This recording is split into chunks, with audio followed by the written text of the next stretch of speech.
Emanuel, tengo una pregunta disparadora de la charla que vamos a tener ahora. El principal problema obvio de la economía argentina en este momento es la inflación. Si vos fueras ministro de Economía en este momento, cosa que por suerte no ocurre, ¿qué harías o qué debería hacer un gobierno frente a esto que pasa? Vos hace un tiempo dijiste, no vamos a bajar del 50% de inflación haciéndonos boludos. Después dijiste, el gobierno se tiene que juntar todos en una pieza y resolver sus problemas y establecer un plan. Bueno, ¿qué debería hacer ahora? Bueno, yo creo que primero establecer objetivos que sean acordes a la situación internacional que estamos viviendo. Solo para contextualizar, estamos viviendo a nivel internacional la peor situación en materia de inflación en los últimos 40 años. Digamos, el mundo no se enfrentaba a una inflación de este estilo desde finales de los 70.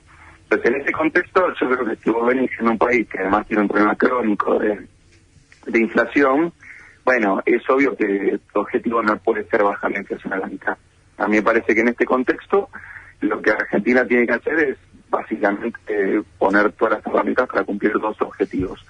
Tratar de que la inflación no acelere a lugares complicados y segundo, poner mecanismos para que la pérdida del poder adquisitivo de la población sea mínima, porque lo que hay que decir es que esta no es una inflación apalancada, no sé, porque sube mucho el precio de la electrónica, de los autos, o incluso solo de combustible. Podría ser un problema, pero no un problema tan grave como el que tenemos, que es una inflación de alimentos y de combustibles. Entonces, el mundo está empezando a hablar de una crisis alimentaria.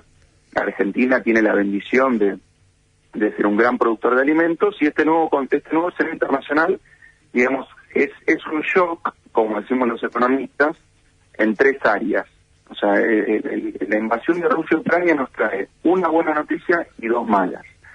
La buena es que, si uno se da cuenta de todo lo que la Argentina exporta, alimentos, y todo lo que la Argentina importa, combustible, el balance de estos nuevos precios que subieron no da bien, porque, digamos, subieron mucho más los precios de los alimentos que los combustibles, y Argentina exporta mucho más alimentos que los combustibles que importa. Ahora, las dos malas son una fiscal, que es que los combustibles importados los paga el fisco, y a los alimentos que exporta solo le cobras una represión, con lo cual eso empeora el déficit fiscal. Y la tercera mala es la inflación. Digamos, pues estamos viendo todos los esfuerzos que hace el gobierno para que el trigo no se vaya al demonio, el maíz no se vaya al demonio, con el maíz no se vaya el cerdo, el pollo y los huevos. Entonces, yo creo que en este contexto, tirarse a bajar la inflación a la mitad, además llamando a nuestra Argentina con la historia que tenés, imposible. Repetir la tasa de inflación del año pasado, éxito absoluto. Que la inflación acelere 10 puntos, muy razonable. A ver, Emanuel, pero cuando vos decías que la situación internacional genera un beneficio por el lado de los dólares que entran al país, porque vos exportás materias primas que se valorizan mucho más con esto, y eso te entra mucho más de lo que te sale por importación de petróleo, pero te genera dos problemas. Un problema fiscal, por el gasto fiscal en importación de energía, y un problema inflacionario por la traslación del precio de los alimentos internacionales al mercado local.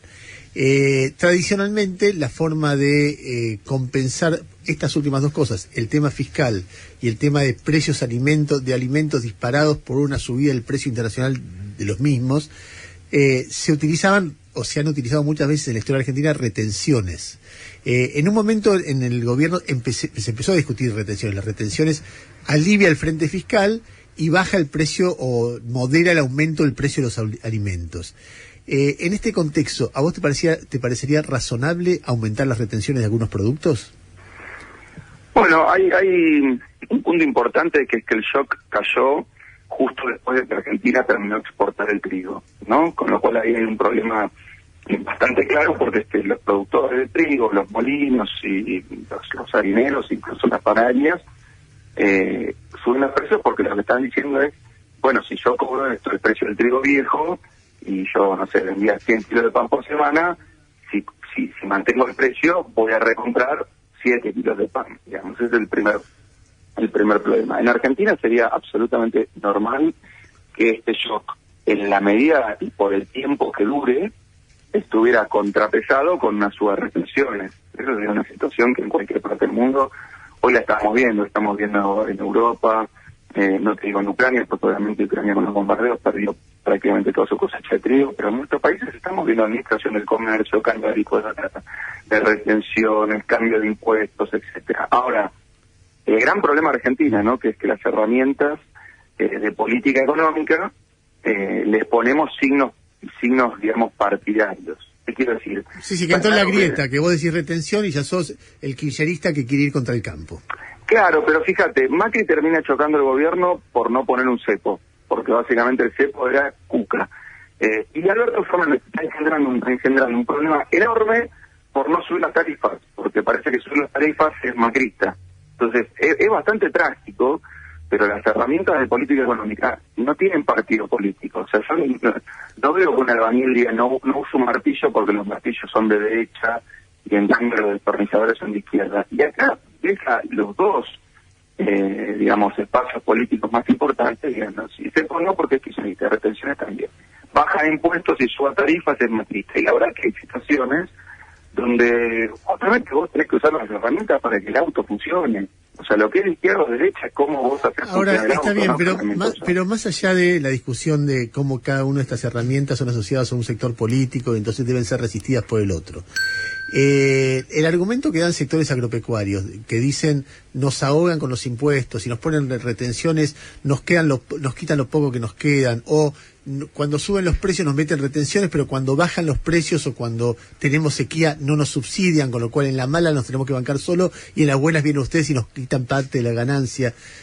¿Tiene algo de razonabilidad? ¿Es todo una mentira para ganar más plata? ¿Qué opinas de esos argumentos? No, la segunda parte del argumento es absolutamente entendible. O sea, una suba de retenciones no va a ahogar el campo, no va a hacer que el campo pierda plata.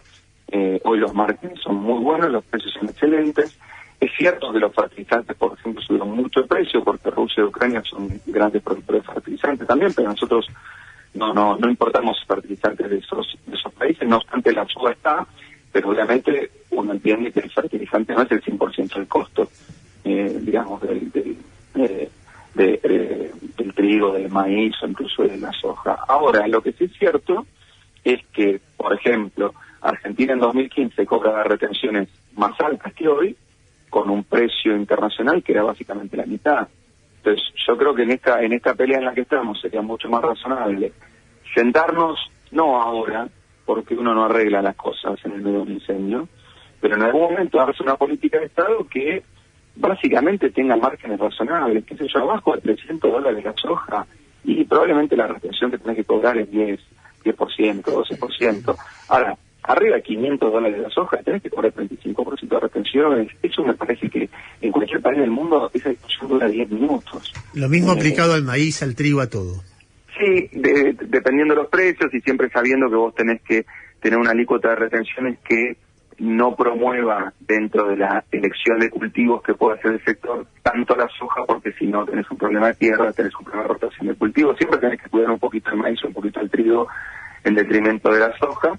Pero digamos, los precios en general se mueven en tándem, salvo sequías específicas, y creo que ahí Argentina ya tiene una historia de soja 200, soja 350. Bueno, deberíamos aprender de esa historia, tener un consenso que cruce la grieta y incluso agarrar ese fondo y decir, miren, este fondo no es para pelotudear, este fondo es para cuando el sector tiene una sequía o para cuando el precio vale 600, entonces los fideos los tenemos que poner a 1.000 pesos. Lamentablemente esa discusión me parece que hoy está muy lejos, obviamente. Manuel, Jairo te quiere hacer una pregunta. Sí. ¿Qué tal? Buen día. Te lo pregunto como técnicamente, pero te lo grafico. ¿Vos ya por la guerra cambiaste tu pronóstico de crecimiento para este año? Te lo pregunto por esto, porque hay escenario donde la inflación sea 60 y pico, por decir un número no muy loco, pero la cosa se siga moviendo. Uno sale este fin de semana a la calle y no encontrá lugar para ir a morfar, venís de la temporada turística récord. Está todavía la idea de que la economía se recuperó 10%, la desocupación es 7%. Hay algo de que se mueve, bueno, después de flor de caída. ¿Son compatibles esa aceleración de precios con que la economía siga, aunque sea creciendo un poquito, en serio? Depende de cómo se mueva la paritaria, depende de cómo se mueva la política de ingresos del gobierno. O sea, me parece que con esta aceleración de la inflación, pensé que tuvimos 8 puntos de alimentos en un solo mes.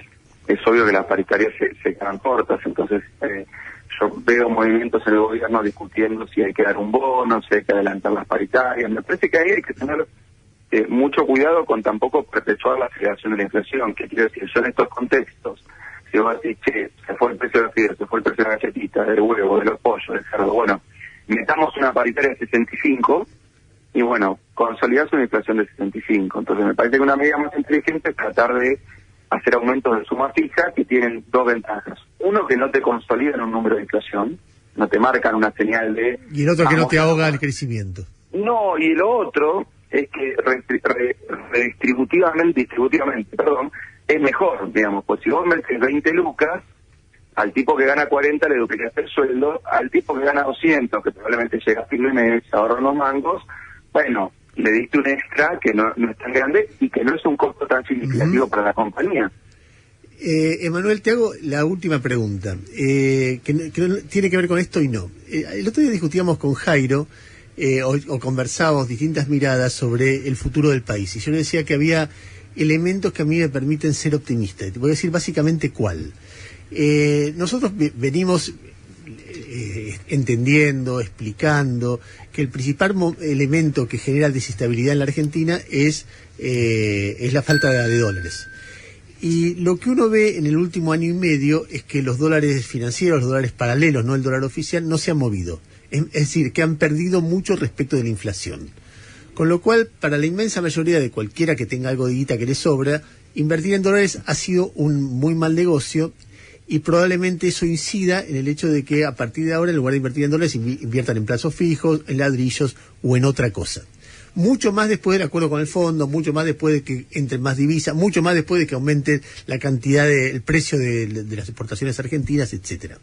Con lo cual, si a eso le agregas que hay una energía muy fuerte puesta desde el gobierno, pero también desde el resto del gobierno que podría llegar al poder si gana las elecciones de la oposición el año que viene. Energía, decía, puesta en que la Argentina recupere la autonomía energética por medio de ese gasoducto, energía no convencional, etcétera, y se ahorre más dólares en ese sentido, minería, etcétera. Uno puede pensar que el principal elemento que hacía pelota a la economía argentina, que era la falta de dólares, se empiece a suavizar, y eso genera una relativa estabilidad, eso puede generar una relativa desinflación, etcétera, etcétera, etcétera. ¿Es muy loco pensar así? No, yo creo que tenés las condiciones iniciales para arrancar a pensar así, tenés que evitar hacer macanas. ¿Qué quiero decir? Vos evidentemente estás pensando así porque pasó algo muy bueno, que es lo que vos marcaste, que el dólar paralelo, que estaba carísimo, empezó a bajar. Eso es una muy buena noticia. Ahora, peligro de cómo arruinar esta condición inicial, bueno, que abarates mucho el oficial. Y te hago una cuenta simple. Suponete que la inflación sea 60 este año, suponete, no estoy diciendo que vaya a 60, pero suponete que sea 60. Si vos evalúas 30, para el Mundial de Qatar, Argentina va a estar con un dólar tan barato como el del 1-1. Y lo que vamos a hacer, ¿sabes qué? Es la mitad de la tribuna de Qatar en la final va a ser de argentinos. Y vamos a enfrentar el mismo problema que encontramos en 2017. Entonces, para no arruinar esta condición inicial, lo que tenés que hacer es no regalar los dólares en todo sentido. Controlando aunque se te van, obvio, pero también controlando el precio del dólar oficial, que por suerte es el que seguimos usando para importar y para marcar los precios en la economía doméstica. O sea, vos pronosticás, aún para defender eso, va a haber una inflación alta, pues si vos subís un dólar un 45%, eso le da más máquina a la inflación, ¿o no? Siempre que vos querés bajar la inflación tenés que buscar un ancla. Digamos, las anclas internas siempre son complicadas, ¿no? Digamos, que podés hacer anclar el gasto público, complicado, anclar los salarios, horrible. Entonces, en general, Argentina, cuando pudo bajar la inflación, se ancló a algo externo, ejemplo, el dólar. En este contexto, donde la inflación internacional vuela, no te puedes anclar a nada, porque se está todo moviendo. Y entonces, en un país que viene con este problema de inflación, lo más razonable que tiene que pasar este año es que la inflación acelere.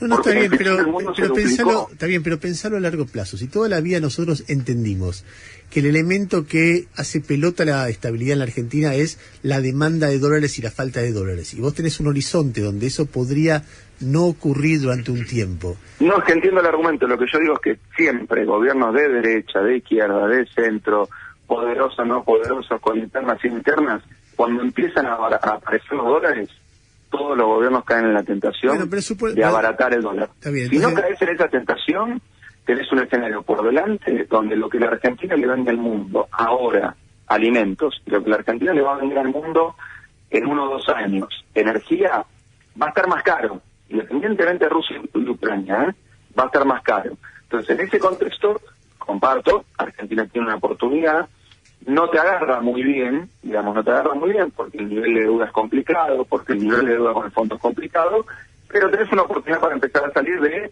una especie de 2001 que duró 10 años, ¿no? Porque estamos en esta crisis ya hace mucho tiempo. Y finalmente, ¿vos ves algún escenario en el cual el gobierno de Alberto Fernández tenga que irse antes de tiempo? Es decir, que se desboquen los precios a nivel de, no sé, una hiperinflación, eso genere saqueos, etcétera, ¿o te parece una posibilidad realmente muy menor, muy chiquita? Me parece que si todos leen el libro y lo interpretan como hay que interpretarlo, eso no debería pasar. Eso no va a pasar. No, porque no tenés condiciones estructurales para una hiper, que es básicamente un problema externo monstruoso, ya sea porque te caen los precios de los commodities o porque tenés que pagar mucha deuda. Esas dos condiciones estructurales hoy Argentina no las tiene. Lo que hay que evitar es las peleas internas que desestabilizan toda la economía. Emanuel, muchísimas gracias. Gracias a ustedes. Emanuel Álvarez Agis, economista y director de consultora P4Q.